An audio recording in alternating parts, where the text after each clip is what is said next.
How do they, guys, and welcome back to Edgar TV, where today it's another World Grand Prix video and we're going to discuss the incident last night between Nathan Aspinall and Danny Noppert. This game got a bit hot, got a bit feisty, got a bit temporary, but the first thing I'm going to say about this is the type of incident that I think has been dealt with absolutely brilliantly by both of the players. So during the game it got feisty, it got tense.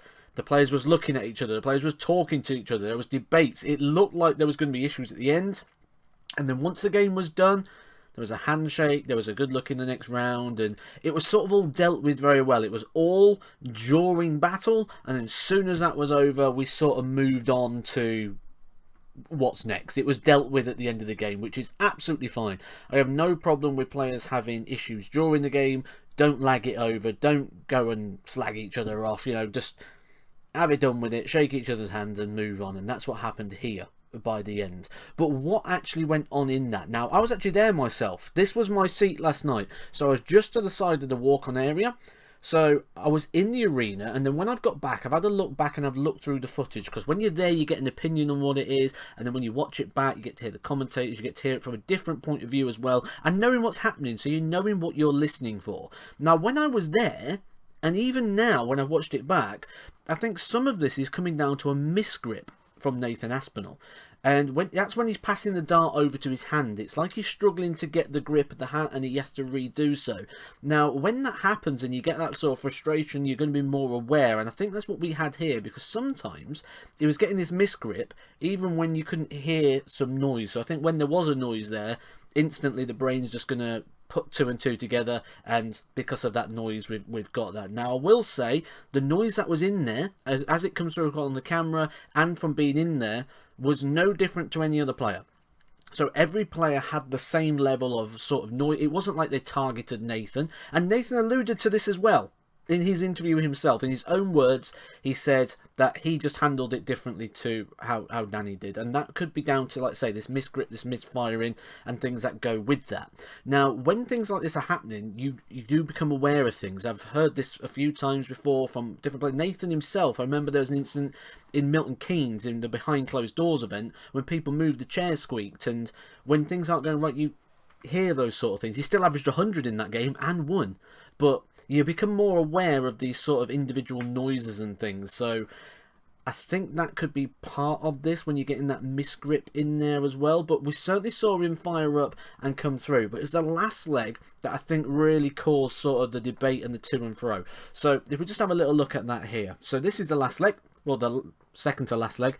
This is the moment. Nathan Aspinall turning around. Danny Noppert's got his head down. He's letting Nathan get on with what he wants to do. But Nathan leans in and starts saying something to him. We don't know what that was. From that point, Nathan really got the crowd on his side. And Danny then went to have a disastrous last leg, missing 9 darts. He has a little bit of a word. I've heard since then that he said to Russ at this point, "It's too late now, Russ, don't worry about it." You see, Danny's finding it quite funny at this point, well, frustrated funny, and then does what, well, it's a PG channel, so I have to call it poo-housery, where he misses the first dart and he turns around, he's like, "Oh, come on, come on," and Russ turns around to try and sort the crowd out, but he's like, no, I'm just joking, let's just crack on.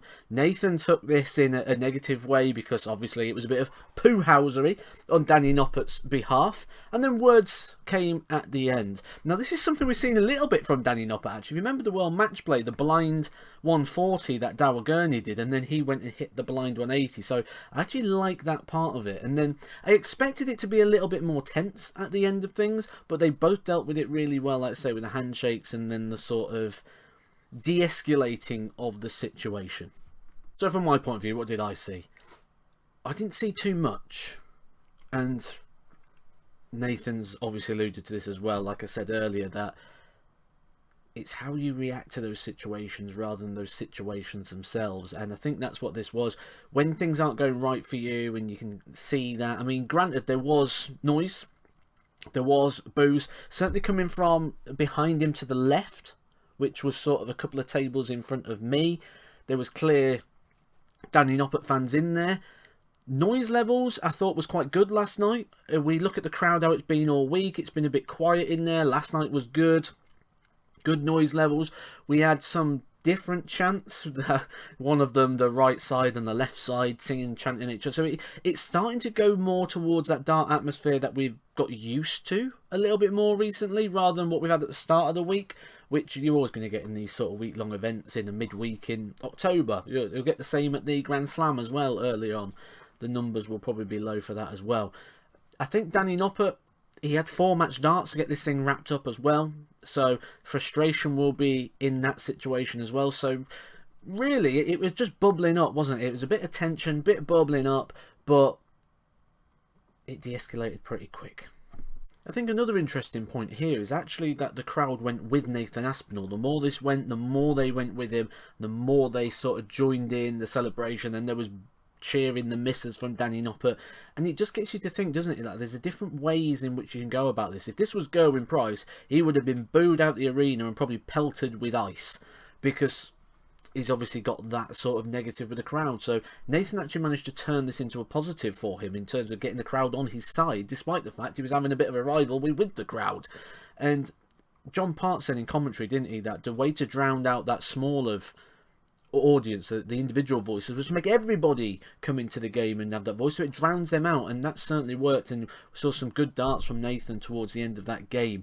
But as far as this incident's gone, I think this incident is proper and utterly closed. I say all the time, everyone on tour sees each other so often, so there's no time to have grudges, and this one was dealt with very fast and by the players involved. So hopefully that is the end of this, and there'll be no further action taken with either one of the players. And it's Nathan Aspinall that goes through to the quarterfinals. Hope you are enjoying these videos, guys. If you are, do please hit a like button on these. I'll catch you soon for some more Edgar TV.